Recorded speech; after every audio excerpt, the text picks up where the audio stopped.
All right, nothing fancy. We're out here, or should I say, I'm out here on my 2024 Street Glide.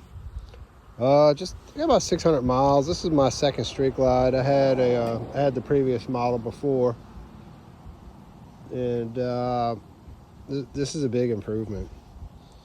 I really do like it. First, I mean the headlights, your turn signal lights, they're great. Good visibility, day, night. I put the long rides, I think it's long rides, shields. I believe this is the 10-inch. I think it's the gold, whatever, elite, acrylic. I'm 5 foot, 8 inches, 30-inch inseam, and 65, 70, no head buffeting. I can feel like a little like kind of light air moving around my chin, nothing irritating. But as far as any rattling on the head or head bobbling around, nothing. Took it all the way. I get plenty wind coming around the fairing. It's my body. So yeah, it's great. I mean, as far as any kind of distortion, if you're riding, I'm 5'8", like I said, and I'm looking over it. My bottom of my nose is probably even with the top of the windscreen. You get like a little bit of distortion if you look around here or around through here while you're riding. But if the weather's bad, man, and you got to kind of tuck down a little bit between this windscreen, it's a clear view. It's not distorted. I mean, you can kind of like, see, you can kind of look down and you have a clear view through the windscreen.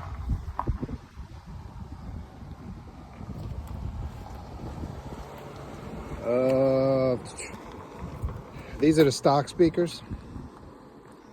Before I put this windshield on, everybody knows how these speakers kind of suck.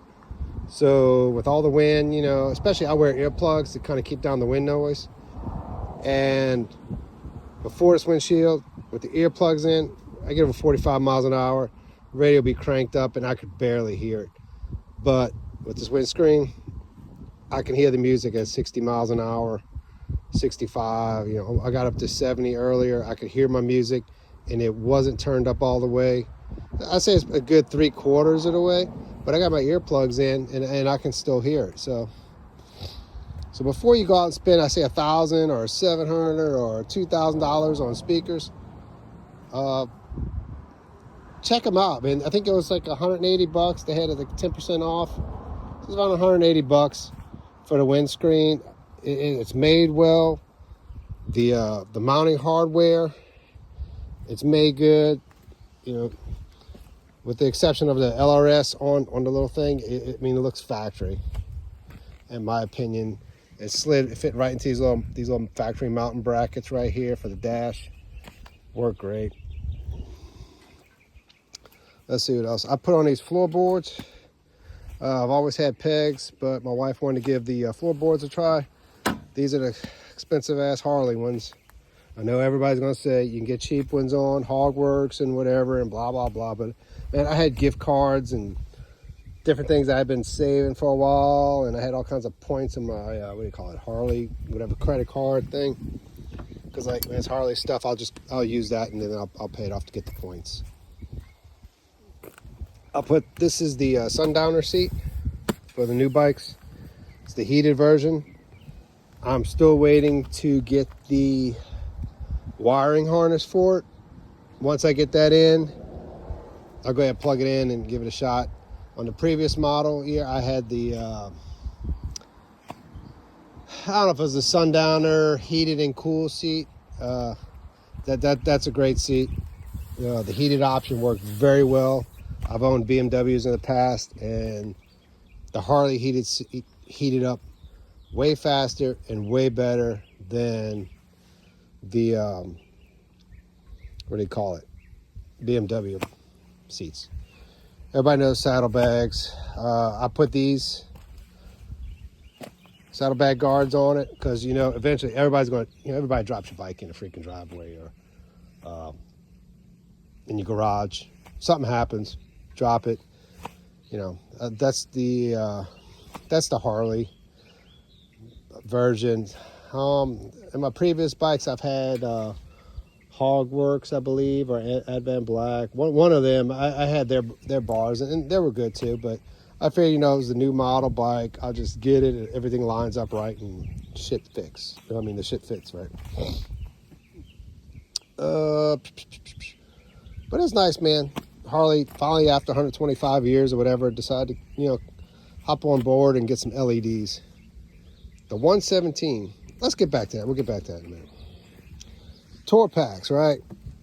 In the past, I've bought, say, Advan Black or Hogworks. Great. They did the job. It's about $1,200, I guess, by the time you order whatever.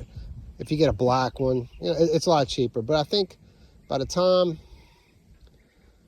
I paid the upcharge for the matching paint and everything, it was a couple $100 cheaper than actually buying the Harley one. This one right here is the Harley one. My previous Hogworks, big difference in the quality of the backrest. I mean, the Hogworks, like this stitching on the Hogworks, man, it would come down here, and then this stitching, it would be like wrapped around here. You could tell it was like a Chinese knockoff or something, But I used that pack for a long time, and I mean, it worked. But I figured, man, I got the new bike. I just treated myself, and I'll tell you, I do notice the quality. There is a big difference. I mean, the Hogworks, everything worked great, but you could tell the quality from the hinges, the latching. For example, this latching here. So I did do that, man. I can do this, open it, close it, locks, right? Nope, Hogworks, man, I'd have to do this, kind of like sometimes like, kind of fiddle-faddle with it, then click, after it got broken in, after it wore out a little bit. Open it up. I mean, you can look at the plastics, gaskets. I'm gonna get some type of liner and everything. But these, like I said, these are the earplugs I wear, man, when I'm riding, and I can hear my music now. But yeah, the plastics, everything, it is a better quality. And if you can afford that extra $400, I mean, if you get get the basic black ones, yeah, it's cheaper and everything. It's easy, but I mean, you get these color tour packs, in a Hogworks or Advan Black in them, it starts adding to the price. So I'm happy with it. I mean, I was on the fence. Trust me, man. I've had 2 previous tour packs, non-Harley, and it was good. And also, see back here, man, this space on a Harley, it's like pretty, like, I guess, symmetrical or even all the way across. It looks pretty good. Man, that freaking Hogworks, man, it would be like this damn high, that crack, man, like that space in there. And it looked kind of cheesy, but like I said, it did the job. So I haven't really done nothing really. The 117, man, compared to on the previous bike, I had the 107. Compared to that 107, man, it's a good engine, man. Harley, and I'm not a Harley fanboy, and I'll tell you, man, and I know Harley does not make the best bike out there. I mean, they're all good in their own ways, but this 117 engine, man, with the twin cooling, it's good, man. This engine actually, it's got some balls to it. It actually gets up, it's like, and it goes. I mean, you give it some gas, man, and this thing's up and running, man. So if you got a 107, yeah, it was a good bike, man. I rode all over half the country on it for thousands and thousands of miles. It was good. But getting on this one, I noticed a huge difference. As Donald Trump would say, huge difference in this 117. And so far, I got 600 miles, knock on whatever. I'm happy with it. The heat, I mean, I've ridden, air-cooled engines. So, I mean, I don't pay too much attention to it, and I'm not sitting in a lot of traffic. But I do notice a difference. I mean, look, I just stopped, and I've rode about 12 miles to this point. I mean, I just stopped right before 10 minutes ago, and I'm touching the heads, man, with my fingers. So it does keep the heat down. I mean, it really does. And the performance in Harley, I'm happy with them. I mean, like, I was really getting ready to go to like Indian or give me a Challenger or something, and I rode the Street Glide, and I was really impressed, man. I mean, I talked a lot of shit about Harley over the last 20 years, and before my recent Street Glide, the last Harley I bought was in 03. I went with Honda, BMW, Triumph. I went with a lot of brands before coming back, and Harley did a good job, man. They made a freaking good bike. I mean, I'm not going over this operating system crap. Everybody knows that, man. They got a lot of guys on YouTube make some pretty good videos and explain all that shit. This drawer, awesome. I got an iPhone, was it 13 or whatever, what I'm using now.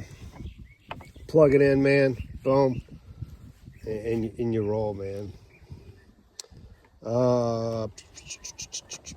As far as getting everything connected right, I boot up the bike, let the phone pick up.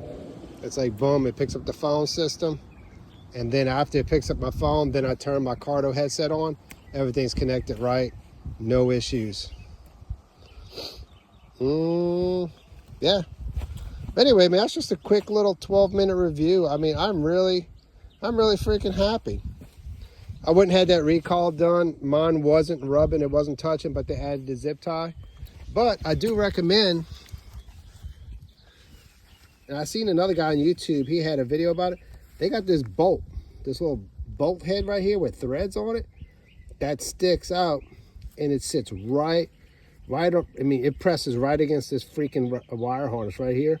So all I did, man, is I cut me a little piece of rubber, and I just wedged that little piece of rubber in there, and it holds it in place and keeps that bolt from rubbing against that wire harness. Other than that, man, I guess if you got any questions, let me know. I bought me a helmet lock. I think I'm either going to hang it here, or I think I'm probably going to hang it over here on this other side, either around here or over here.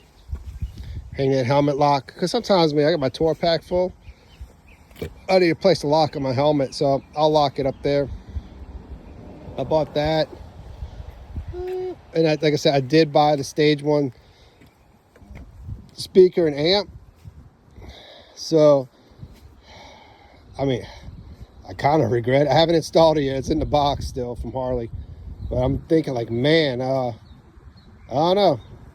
I don't know if I'm going to do it or not. I might still do it so it'll jam, while I'm riding with my earphones on, especially going down the highway. All right, man, y'all take it easy, ride safe. Later.